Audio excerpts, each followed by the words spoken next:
My name is Isabella. For 15 consecutive years, I perfected the dangerous art of absolute invisibility. In the unforgiving ecosystem of high finance, silence is almost always miscalculated as ignorance, and I used that flaw to my absolute advantage.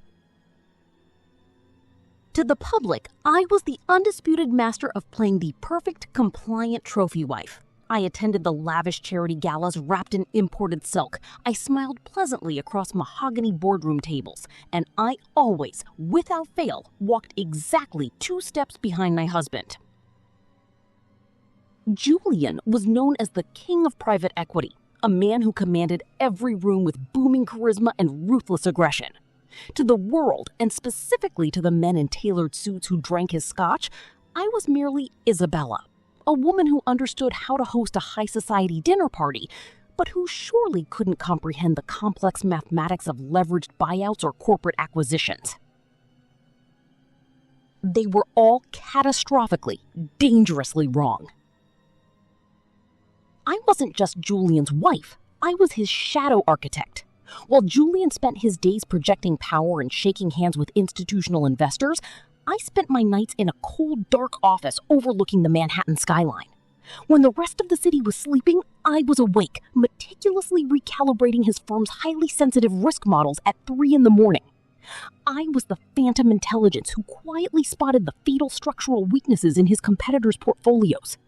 I was the one writing the predictive algorithms that insulated his flagship funds during the brutal market corrections. I let Julian take all the public credit because I fundamentally understood something that those arrogant men didn't. The spotlight is blinding. When you are standing in the center of the stage, everyone can see your next move. But when you operate entirely in the shadows, you can see everyone else, and you become completely, terrifyingly untouchable. But 3 years ago, the illusion violently shattered. Julian's heart stopped without warning in the middle of a high-stakes negotiation. And before the ink on his death certificate was even dry, the corporate vultures descended. They didn't come to my gold-leafed penthouse to offer their condolences. They came with foreclosure notices, aggressively intent on stripping me of my home, my assets, and my dignity. They assumed I was just a grieving, financially illiterate widow who would quietly collapse under the weight of the empire. They assumed I didn't know how the machine worked. What they didn't realize was that Julian didn't build that machine. I did. And I still held the master blueprints.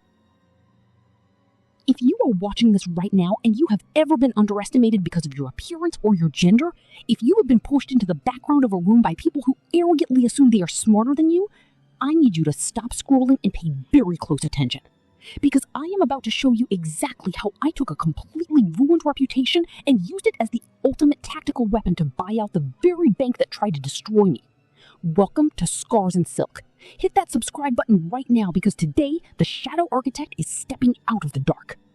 To understand how a $50 million trap is seamlessly set, you first have to understand the foundational architecture of a Wall Street marriage.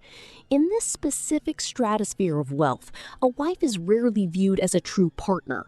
She is treated as a highly curated public relations tool, a beautiful, depreciating asset meant to soften a ruthless man's image. Julian played his role with terrifying perfection. He was a force of nature in the boardroom, a man who could convince a room full of skeptical billionaires to hand over their capital based purely on his aggressive charm and his booming, authoritative voice. But charm is merely a vapor. It doesn't balance a ledger, it doesn't calculate compounding interest, and it certainly doesn't build a sustainable, bulletproof quantitative trading model. Every evening, Julian would return to our penthouse, physically exhausted from projecting this aura of absolute dominance. He would pour himself a glass of 50-year-old Macallan, loosen his silk tie, and go to sleep. And that is exactly when my workday began. I would walk into my private study, lock the heavy oak door, and fire up 3 encrypted monitors. From midnight until 4 a.m., I was the undisputed master of our universe. I sifted through mountains of complex market data, analyzing the derivatives, the leveraged buyouts, and the exposed liquidity ratios of the firms Julian was targeting. When Julian stood on a stage at a financial summit and claimed he had a gut feeling about a massive tech short, it wasn't a feeling. It was my mathematics. It was my proprietary algorithm that had processed 10 years of historical data to pinpoint the exact moment a competitor's stock would violently fracture. I let him absorb the applause. I let him take the magazine covers. I convinced myself that I preferred the anonymity, that there was a supreme, intoxicating power in knowing I was the silent puppet master pulling the strings of a billionaire. But complacency is a silent killer, and I was making the most dangerous mistake a woman can make in business. I was trusting the emotional institution of marriage over the cold, unforgiving institution of law. I was so consumed by the thrill of the math that I completely ignored the paperwork. I didn't demand equity. I didn't put my name on the offshore holding companies, the LLCs, or the patents for the algorithms I wrote. I operated under the naive assumption that because we were building this empire together in the dark, the empire belonged to both of us. I am telling you this because I need you to hear this truth. It does not matter how brilliant you are, how many hours you work, or how much sweat equity you pour into a project. In the corporate world, if your name is not legally inked on the contract, your empire does not exist. You are not a founder. You are an uncompensated ghost. I built a financial fortress, but I forgot to keep a key to the front door. And it was a fatal oversight that would almost cost me my entire life. The phone call came at exactly 2:14 p.m. on a Tuesday. The collapse of an empire doesn't happen in slow motion. It happens in a violent, instantaneous snap. Julian suffered a massive, fatal myocardial infarction in the middle of a hostile takeover negotiation in a glass boardroom. He was dead before his custom Italian leather shoes even hit the floor. In a normal world, the death of a spouse brings a sanctuary of time to process the devastating grief. But high finance is not a normal world. It is a predatory, cold-blooded ecosystem where loyalty is entirely transactional. The exact second Julian's heart stopped beating, the transaction was permanently voided. Less than 48 hours after we lowered him into the ground, the doorbell of my penthouse rang. It wasn't our supposed friends from the country club bringing flowers or offering their deepest sympathies. It was a tactical strike team of corporate lawyers and senior executives from the exact same investment bank Julian had partnered with for over a decade. They walked into my home, their expensive shoes sinking into my imported rugs, and sat down on my velvet sofas. They didn't even bother to feign compassion. They simply popped the clasps on their briefcases and handed me a thick, terrifyingly heavy stack of foreclosure documents.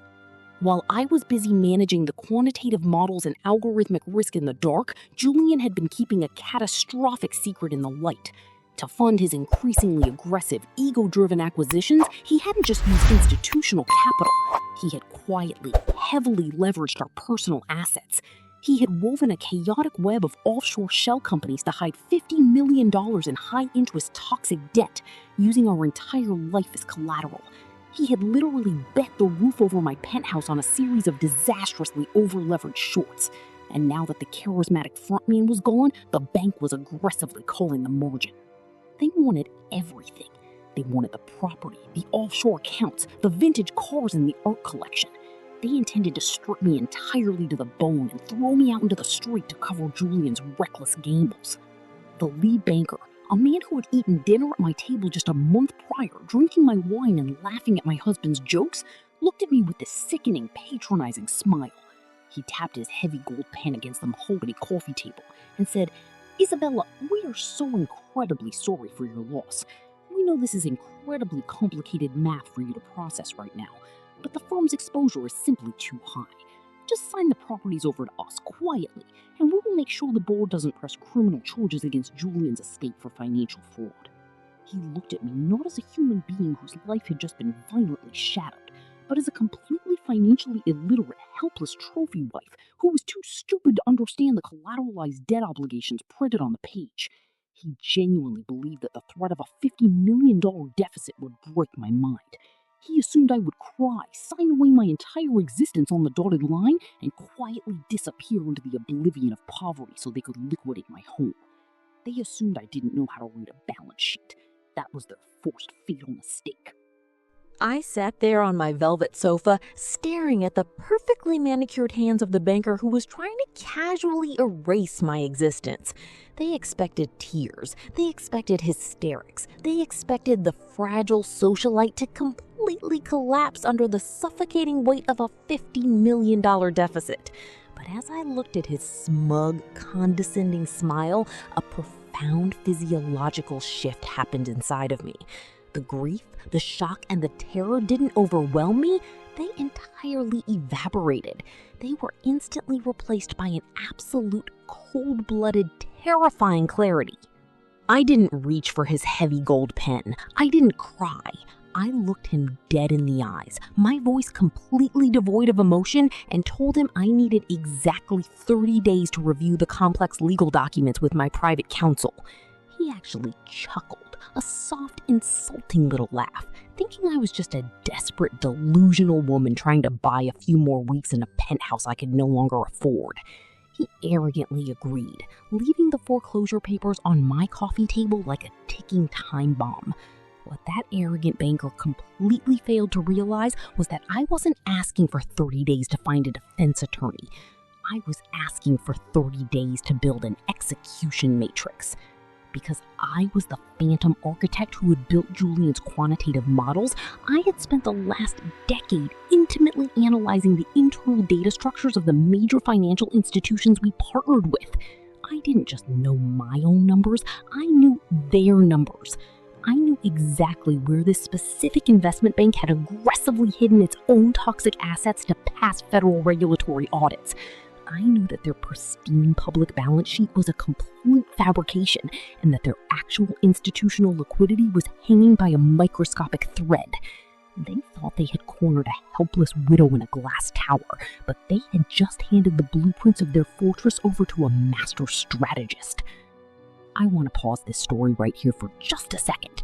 I am speaking directly to the woman watching this who feels completely cornered right now.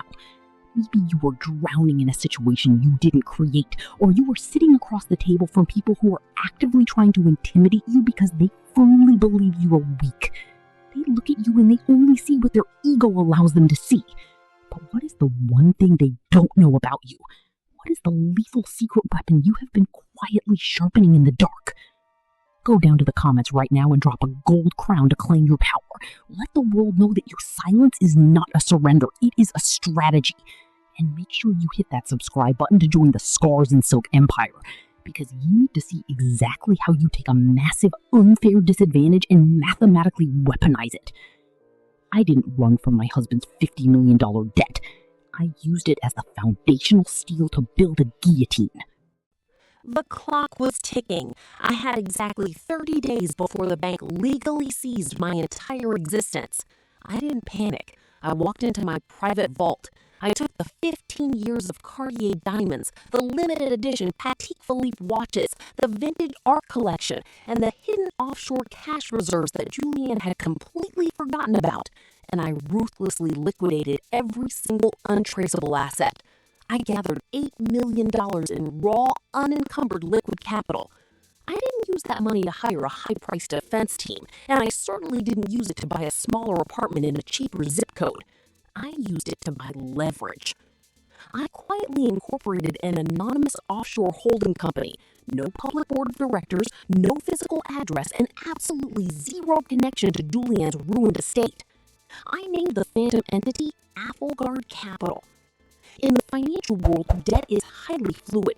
It can be bought, sold, and traded on the secondary market for fractions of its original value. While the arrogant executives at the investment bank were popping champagne, aggressively plotting how to carve up my penthouse and liquidate my husband's remaining assets, they were completely ignoring the massive vulnerabilities in their own backyard. I deployed my quantitative algorithms to track the bank's most toxic, high-risk liabilities, the massive failing commercial real estate loans and defaulted corporate bonds that they desperately needed to keep hidden from federal regulators. Through Applegard Capital, I started aggressively sweeping the secondary market. I used my $8 million in liquid cash to buy up hundreds of millions of dollars of the bank's distressed debt for absolute pennies on the dollar. I operated with the terrifying speed and silence of a ghost in the machine. The bankers were so obsessively focused on trying to intimidate and evict a grieving widow that they entirely failed to notice a massive invisible entity was methodically swallowing their most critical liabilities. Within 3 weeks, the math had completely, violently inverted. Because I knew their internal liquidity ratios intimately, I knew exactly how much of their debt I needed to control to trigger a mandatory default cascade. I didn't just owe them $50 million anymore. Through my anonymous shell company, I now legally held a catastrophic, fatal amount of the bank's own institutional debt. If Applegard Capital called the margin on those bonds, the bank wouldn't just lose money. It would instantly fail federal stress tests and be forced into immediate bankruptcy. They had spent a decade treating me like I was financially illiterate, a silent accessory meant to look pretty at dinner parties. And in less than a month, without them ever seeing my face, I had quietly become the single largest creditor of their entire institution. They thought they held the keys to my life. They had absolutely no idea that I was now holding the detonator to theirs. Day 30 arrived with the cold, sterile precision of a Swiss watch. The bank's board of directors had called a final mandatory meeting to officially execute the foreclosure on my estate. They requested my presence at exactly 10 a.m. in their pristine, glass-walled boardroom overlooking the Wall Street skyline. They had prepared the final legal documents, completely expecting me to walk through those heavy oak doors with red, tear-stained eyes, emotionally broken and ready to hand over the keys to my life just to make the nightmare stop. I walked into the boardroom at 9:59 a.m. I wasn't wearing the imported silk or the Cartier diamonds they were accustomed to seeing me in. I wore a razor-sharp tailored navy suit. No makeup, no jewelry, just absolute terrifying focus. The 7 men in the room fell completely silent as I took my seat at the opposite end of the massive mahogany table.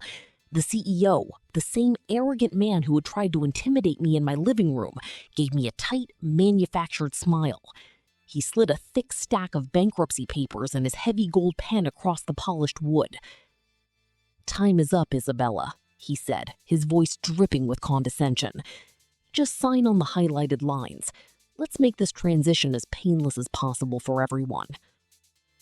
I didn't reach for his pen. I didn't even look at his paperwork. Instead, I calmly opened my own leather briefcase, pulled out a single manila folder, and slid it directly back across the table to him. "What is this?" he sighed, clearly annoyed, assuming it was a desperate plea for an extension or a petty legal injunction. "That," I replied, my voice perfectly level and barely above a whisper, "is a formal declaration of ownership." I watched him open the folder. I watched his eyes rigidly scan the first paragraph. And then I watched the absolute suffocating terror hit his nervous system. The color completely drained from his face. His hands physically started to shake. In real time, surrounded by his entire board of directors, he was reading the irrefutable, legally binding documentation proving that Applegard Capital, the massive anonymous creditor that was currently holding his bank's absolute survival by a microscopic thread, was entirely owned and operated by the widow sitting across from him. He realized in a fraction of a second that I didn't just have enough leverage to instantly clear my $50 million debt. I had enough leverage to legally liquidate his entire multi-billion-dollar institution by 4 p.m. that very afternoon. The silence in that glass room was absolute, intoxicating perfection. You could hear the air conditioning humming. You could literally feel the panic radiating off the men in the room. The CEO looked up at me, his mouth opening but absolutely no sound coming out. The arrogant king of Wall Street had been entirely paralyzed by a woman he thought couldn't read a balance sheet. "I am not here to sign over my penthouse," I told him, holding his terrified gaze without blinking.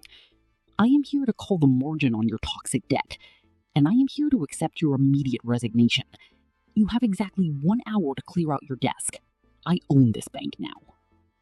They spent 15 years looking right past me, completely blinded by their own towering arrogance. They firmly believed that they could easily strip me of my wealth because they assumed my power was entirely derived from my husband. But there was a massive, fundamental misconception in the world about what true wealth actually is. Wealth isn't the gold leaf penthouse, the vintage sports cars, or the offshore bank accounts. Those are merely the temporary byproducts. True wealth is the raw mathematical intelligence and the emotional control required to build the empire in the first place. I didn't just fire the CEO that afternoon, I completely purged the entire executive suite. By the end of the week, I had ruthlessly restructured the board of directors, legally cleared Julian's toxic ledgers, and officially took the seat at the head of the mahogany table. I rebranded the institution as Silk Equity Partners, and within 12 months, my quantitative models had turned it into one of the most ruthless, efficient, and profitable private equity firms in New York. I didn't just survive the catastrophic fallout of my husband's ego, I swallowed the bank that tried to ruin me and multiplied its value. To every single woman watching this right now, never, ever agree to be the silent partner in your own life. Do not let society, a relationship, or a corporate hierarchy trick you into believing that you are just a supporting character in someone else's grand narrative. If you are the one doing the heavy lifting in the dark, you must fiercely demand the equity in the light. Learn the math, read the excruciatingly boring fine print on the balance sheets, understand the exact legal and financial architecture of your own life. Do not wait for someone else to secure your future. You must architect it yourself, so that when the world inevitably tries to pull the rug out from under you, you don't fall. You stand perfectly still, and you legally buy the entire floor. If this story ignited a fire inside of you today, do not keep it to yourself. Send this video to a woman who needs a ruthless reminder of how dangerous she truly is. Go down to the comments and drop a gold crown so I know the architects are waking up. And make sure you hit that subscribe button to join the Scars and Silk Empire. Because in this community, we are no longer just surviving the corporate machine. We are buying it.